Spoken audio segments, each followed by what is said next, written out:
Bonjour à tous, bienvenue pour cette nouvelle série de vidéos qui va porter sur les différents thèmes tactiques. Donc je vous rappelle le site chesstrainer2000.com. Ici vous avez la page d'accueil, vous allez sur tactique. Une fois que vous arrivez sur la tactique, vous avez des explications concernant la tactique, vous avez les différents thèmes, thèmes tactiques, schéma tactique et les tableaux de maths. Vous allez sur les thèmes tactiques et sur les onglets ici, vous allez avoir tous les thèmes qui seront traités dans les vidéos sur la tactique. Le thème tactique que nous allons voir maintenant, on l'appelle thème tactique, mais ce n'est pas vraiment un thème tactique, c'est le coût intermédiaire. Un coût intermédiaire, c'est un coût qui n'est pas attendu lorsqu'on fait un calcul de variance. Par exemple, on est parti dans une série d'échanges, et au milieu de cet échange, on a l'impression qu'on va faire pion prend, tour prend, fou prend, etc. Et puis qu'à la fin, on va trouver dans une position à peu près égale, ou une position qui va nous arranger. Et en fait, pendant ce calcul de variante, on a oublié un coût. Ce coup, c'est souvent un échec, c'est souvent un coup forçant. C'est-à-dire qu'on part dans l'échange, et d'un seul coup, on va avoir une attaque soit d'une dame par une pièce plus petite, soit un échec auquel on n'avait pas pensé et qui change complètement la position. Donc c'est un coup intermédiaire. Ce n'est pas vraiment une tactique, mais ce coup intermédiaire, c'est souvent un coup tactique. Ça va être soit un échec, soit une menace de mat en 1, etc., qu'il va falloir contrer et qui va changer tout le critère de la variante qu'on avait calculée. Donc on va avoir deux positions pour vous expliquer ce thème. Cette position est issue de Wikipédia, un bon outil aussi pour les échecs, on a très bonne définition, etc. Ici, c'est au noir de jouer. Ils sont archi gagnants, ils ont un pion passé, ils ont gagné la qualité, etc. Mais s'ils se précipitent en se disant, bon, bah, ok, quand j'ai du matériel d'avance, je connais le plan, on échange tout, et puis la finale, ensuite, elle est gagnante. Si par exemple, ici, il vient prendre la tour et qu'il ne calcule que cette variante-là, effectivement, la tour va partir, etc. Et ici, ils ont la qualité et un pion passé, et pas vraiment de menace contre leur roi. Seulement ici, il fallait faire attention, parce qu'au moment de la reprise de la tour, ici, on a un coup intermédiaire, ici, qui va être un échec. Et c'est une fourchette. Vous allez me dire, à quoi ça sert de faire une fourchette pour gagner une tour, alors il suffisait de la prendre. Le problème, c'est qu'ici, comme le roi, on ne peut rien intercaler entre le roi et la dame ne peut pas être prise, le roi est obligé de venir en H7, et sur la reprise de la tour, elle se fait sur échec. Et encore une fois, comme on ne peut rien intercaler entre le roi et la dame, et que la dame ne peut pas être prise, le roi est obligé de revenir sur G8, et à ce moment-là, on reprend la tour. Ici, on a gagné une pièce. Cette position est encore difficile, elle doit tenir pour les noirs.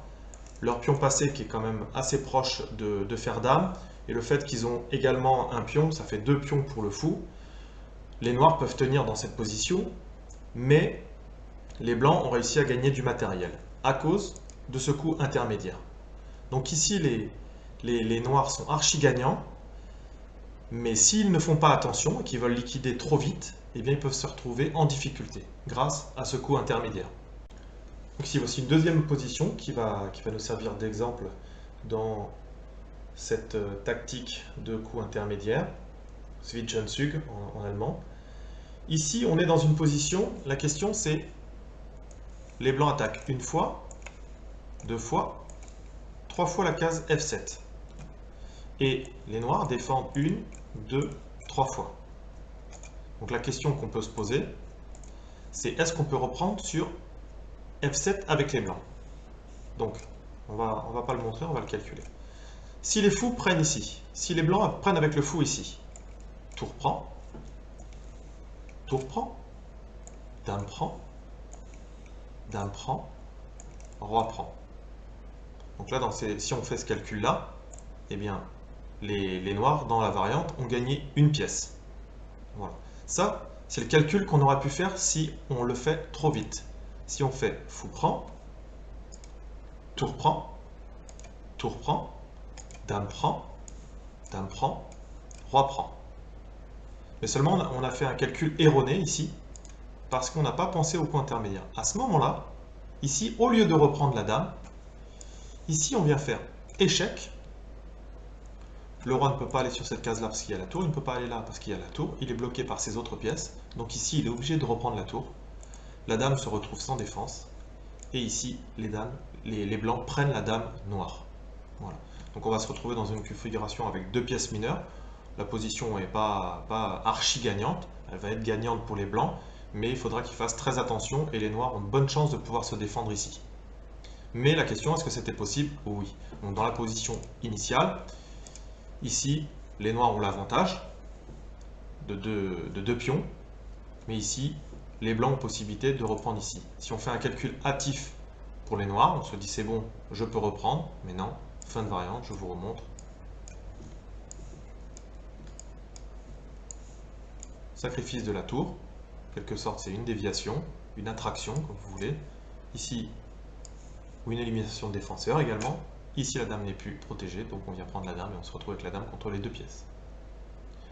Donc le coup intermédiaire, c'est quelque chose de très puissant et c'est souvent quelque chose qui fait gagner ou perdre des parties. J'ai perdu énormément de parties parce que j'avais fait des mauvais calculs et j'avais oublié ces fameux coups intermédiaires. Chez les débutants, c'est très flagrant, on l'a fréquemment, et c'est souvent un bon moyen de gagner ses parties quand on débute, quand on est 1500, de faire vraiment attention, et c'est sur ces coups intermédiaires, sur ces échecs, sur ces menaces d'échecs et mat en 1, ou ces menaces sur la dame, qui font qu'on va pouvoir gagner du matériel dans nos positions. Travaillez bien, merci d'avoir suivi cette vidéo, à bientôt.